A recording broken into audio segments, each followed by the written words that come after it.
স্বাগত বন্ধুরা উত্তরণ ইউটিউব চ্যানেলে ক্লাস 10 অর্থাৎ মাধ্যমিক শিক্ষার্থী বন্ধুদের স্বাগত জানাই। আশা করি বন্ধুরা তোমরা ভালো আছো, খুব সুস্থ আছো। আজকে আমি এই ভিডিওতে উপস্থিত হয়েছি তোমাদের যে সেকেন্ড ইউনিট টেস্ট জুলাই মাসে হতে চলেছে, দ্বিতীয় পর্যায়ক্রমিক মূল্যায়ন। ভূগোল থেকে তোমরা প্রত্যেকেই জানো যে বায়ুমণ্ডল থেকে সেখান থেকে 3 এবং 5 নম্বর প্রশ্ন আসে। তা আজকে আমি এই ভিডিওতে তোমাদের সামনে কিছু গুরুত্বপূর্ণ পার্থক্য বায়ুমণ্ডল থেকে এবং 5 নম্বর প্রশ্নের সাজেশান নিয়ে উপস্থিত হয়েছি। তোমরা শেষ পর্যন্ত ভিডিওটি দেখবে। এই পার্থক্যগুলো 2027 মাধ্যমিক পরীক্ষাতে আসার সম্ভাবনা প্রবল এবং 5 নম্বর প্রশ্নগুলোও আসার সম্ভাবনা প্রবল। এখন থেকে তোমরা প্রস্তুতি নাও, ভালো করে পড়াশোনা করো, নিশ্চিত কমন পাবে। তাই আজকে সময় না নষ্ট করে আজকে চলে যাচ্ছি মূল বিষয়। পার্থক্য তোমরা প্রথমেই দেখতে পাচ্ছ, প্রশ্নমান 3। প্রথম যে পার্থক্যটা তোমরা দেখবে মাধ্যমিক 2027 সালে আসবে সেটা হচ্ছে ঘূর্ণবাত ও প্রতীপ ঘূর্ণবাত। 2 নম্বর হচ্ছে এল নিনো ও লা নিনার পার্থক্য অবশ্যই দেখে যাবে। 3 আপেক্ষিক আর্দ্রতা ও চরম আর্দ্রতার মধ্যে পার্থক্য।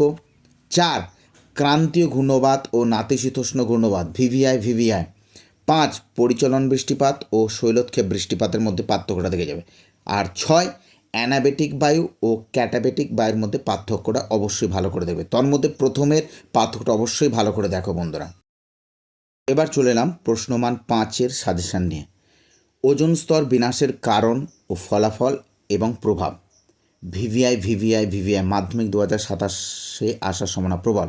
ওজোন স্তরের প্রভাবটা এবং ফলাফলটা আসার সম্ভাবনা প্রবল। সে 3 নম্বরে আসতে পারে কিংবা 5 নম্বরে আসতে পারে, তোমরা কারণটাও দেখে যাবে সঙ্গে। 2 উষ্ণতার তারতম্যে বায়ুমণ্ডলের প্রথম 3টি স্তরের বিন্যাস চিত্রসহ ব্যাখ্যা করা। ভিভিআই। 3 বিশ্ব উষ্ণায়নের কারণ ও প্রভাব। কারণটাও দেখে যাবে, প্রভাবটাও দেখে যেতে পারে। 3 নম্বরেও আসতে পারে, 5 নম্বরেও আসতে পারে ভিভিআই। 4 আমি বলবো বেশি করে একটু দেখে যাও 4 নম্বর প্রশ্নটা। পৃথিবীর সর্বত্র ইনসুলেশনের পরিমাণ সমান নয় কেন? অথবা প্রশ্নটা এভাবে ঘুরিয়ে আসতে পারে, বায়ুমণ্ডলে উষ্ণতার তারতম্যের কারণগুলি আলোচনা করো। 3 নম্বরও আসতে পারে, আবার 5 নম্বরও আসতে পারে। অবশ্যই ভালো করে দেখে নাও এই 4টি প্রশ্ন, নিশ্চিত কমন পাবে। সেকেন্ড ইউনিটে তো তোমরা কমন পাবেই, তার সঙ্গে মাধ্যমিক 2027 এখন থেকে প্রশ্নগুলো ভালো করে বায়ুমণ্ডল থেকে প্রস্তুত করে রাখো। চলে যাবে এবার পরবর্তী প্রশ্নে। চলে এলাম পরবর্তী প্রশ্ন, 5 নম্বর প্রশ্ন। পৃথিবীর বায়ুচাপ বলয়ের সঙ্গে আয়ন বায়ু ও পশ্চিমা বায়ুর সম্পর্ক চিত্রসহ আলোচনা করো। 100% আসার সম্ভাবনা প্রবল। এটা আগে ভালো করে চিত্রটা ভালোভাবে বাড়িতে প্র্যাকটিস করো। 6 চিত্রসহ নিয়ত বায়ুপ্রবাহের উৎপত্তির কারণ আলোচনা করো। 5, 6 ভিভিআই। এই সেকেন্ড ইউনিট টেস্টে কোনো না কোনো স্কুলেতে আসবে এবং ফাইনালে আসার সম্ভাবনা প্রবল। 7 ক্রান্তীয় অঞ্চলে উষ্ণতা বৃদ্ধির সঙ্গে উচ্চ চাপের কারণগুলি লেখো।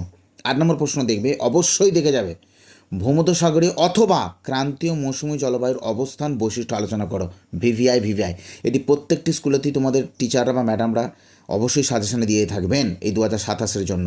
ভূমধ্যসাগরীয় অথবা ক্রান্তীয় মৌসুমী জলবায়ুর অবস্থান বা বৈশিষ্ট্য আলোচনা করো। আর 9 নম্বর আমি দিয়ে রাখছি চিত্রসহ ঘূর্ণবৃষ্টির ব্যাখ্যা। তাহলে এই কটা প্রশ্ন তোমরা দেখো, তো আমরা 2 নম্বর প্রশ্নের সাজেশন নিয়ে আসবো। ভালো থেকো।